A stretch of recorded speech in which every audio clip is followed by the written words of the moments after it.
Well, welcome to week 19 of Gospel Greetings. You remember that last week we spoke about putting into practice all we had seen and heard. And Paul was speaking from Philippians 4, and we're continuing on in Philippians 4. And today we're going to be talking about one of those coffee mug verses, Philippians 4:13. And in fact, this verse was given, there it is, right behind me, by my friend and mentor, Pastor Al McMillan, the former team chaplain of the Ottawa Rough Riders. Back when I was playing football for them, he gave me this plaque back there, and it had this verse: I can do all things through Christ who strengthens me. Your version may say, I can do all things through him who strengthens me, but we know who the him is, Jesus Christ. In the previous verses, Paul had just told us that he had learned the secret of being content in any and every situation, whether well-fed or hungry, whether living in plenty or in want. Paul had learned the secret of overcoming trials, temptations, suffering, business cycles, rate hikes, and of course, COVID-19 if they had it. But what was his secret? Well, look at this verse. It says, I can do all things. Paul had, from his previous experiences with Christ, he had been able to make it through all the trials and various circumstances of life.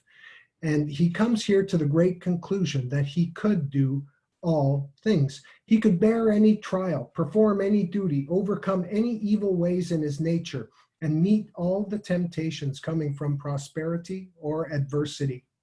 He expresses the firm confidence that nothing would be required of him which he would not be able to perform.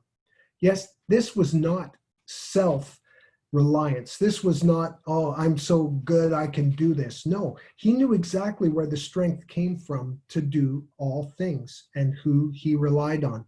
Look at the second part of the verse, through Christ who strengthens me. Paul had a ton of experience with Christ strengthening him. It was not his natural ability or the power of his will or this incredible resolve.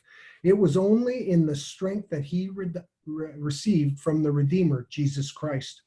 By the strength of Christ, he was enabled to bear cold, fatigue, and hunger, temptations, persecutions, and to faithfully perform all of his grueling duties as a missionary to the Gentiles. So what can we learn from this? I see four things. The first thing is we don't have to be crushed by trials, because there is one who will strengthen us, Jesus Christ. We don't have to fall into temptation. There is one who is able to make a way for our escape.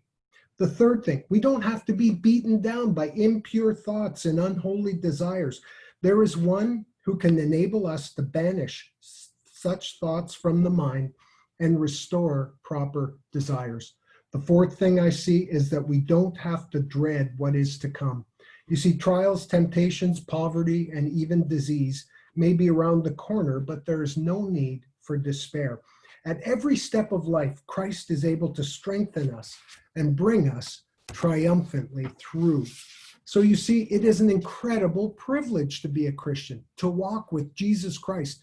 So I say this week, turn to Christ for strength through prayer and petition. And here's a closing prayer for you. Let it be a prayer for you. Father, let the eye and the affections of my heart be fixed on Jesus. Let my simple, believing prayer be always directed to him when trials come, when temptations arise, when duty presses hard upon me, and I shall be safe in him. Be blessed in Jesus this week, brothers. Amen.